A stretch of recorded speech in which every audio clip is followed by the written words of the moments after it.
Hello বন্ধুরা, welcome to my channel. আজকে আমি তোমাদের বেগুন বাহারি করে দেখাবো। এই রেসিপিটা রুটি বা পরোটার সাথে খেতে কিন্তু খুব ভালো লাগে। চলো তাহলে দেখিনি আমি রান্নাটা কিভাবে করি। প্রথমে আমি একটা বাটিতে অল্প একটু দই নিয়ে সেটা ভালো করে ফেটিয়ে নেব।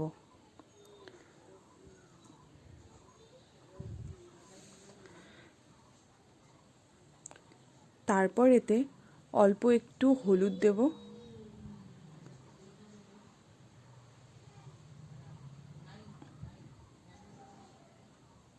ছোটো চামচের 1 চামচ জিরে গুঁড়ো দেব,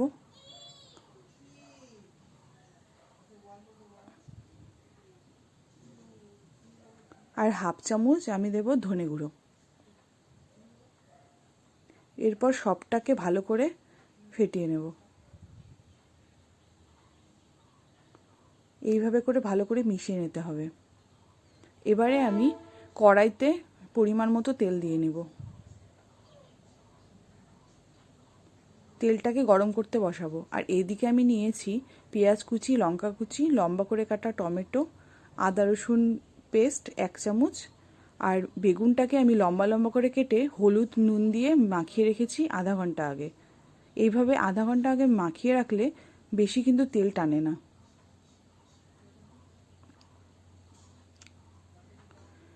এবার সর্ষের তেলটা ভালো করে গরম হয়ে এলে আস্তে আস্তে করে আমি বেগুনটাকে ছেড়ে দেবো তেলে।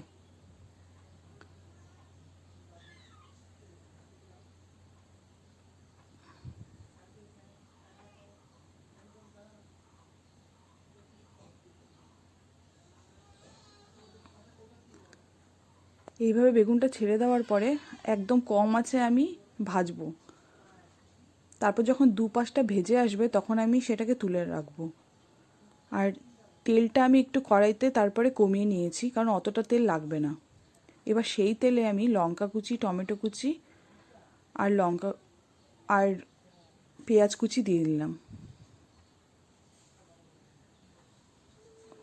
এবার ভালো করে সেটাকে নেড়ে নেব।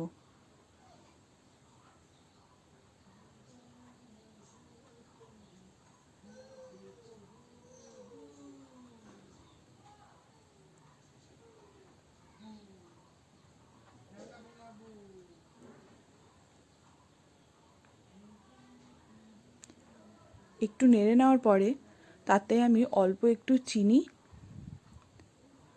আর স্বাদ মতো নুন দিয়ে দেব।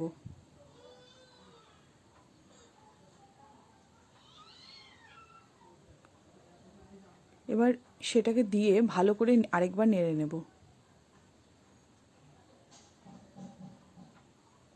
এভাবে কিছুক্ষণ হতে দেব।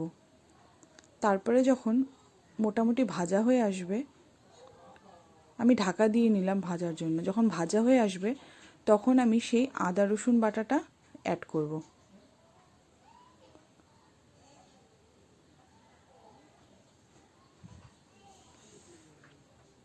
আমি এখানে 1/2 চামচ আদা রসুন বাটা দিয়েছি, দিয়ে ভালো করে নেড়ে নেব।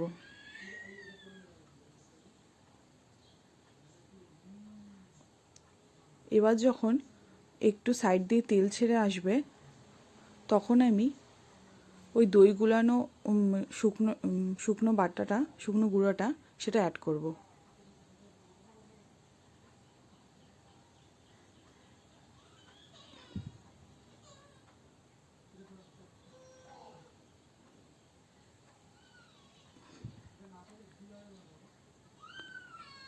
এবার বাটি ধোয়া জলটাও আমি সেখানে দিয়ে দিলাম।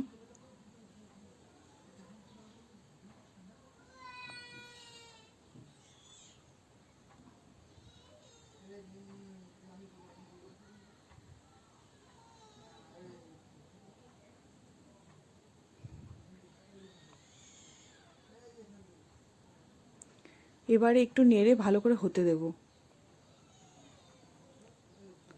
তারপর যখন মশলাটা কষে আসবে, সাইড দিয়ে তেল ছেড়ে আসবে, তখন আস্তে আস্তে আমি বেগুনগুলো দিয়ে দেব।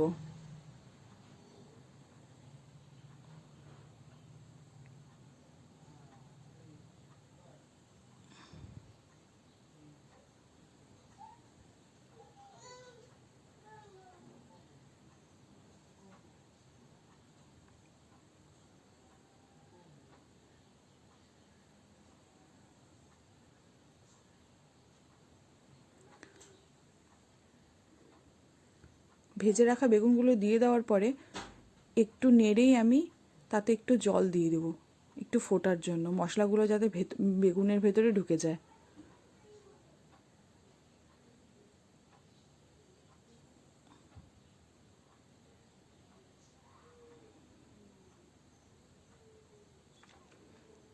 এইভাবে 1-2 মিনিট ঢাকা দিয়ে রাখবো মিডিয়াম আছে।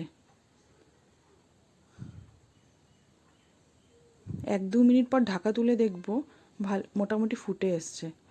এই অবস্থায় আমি ওপর দিয়ে জিরে গুঁড়ো ছড়িয়ে দেবো, গরম মশলা গুঁড়ো ছড়িয়ে দেবো। আজকের ভিডিওটা ভালো লাগলে লাইক, শেয়ার, কমেন্টস করো। আর এই রেসিপিটা কিন্তু রুটি বা পরোটার সাথে খেতে খুবই ভালো লাগে। তোমরা এইভাবে ট্রাই করো। Thanks for watching.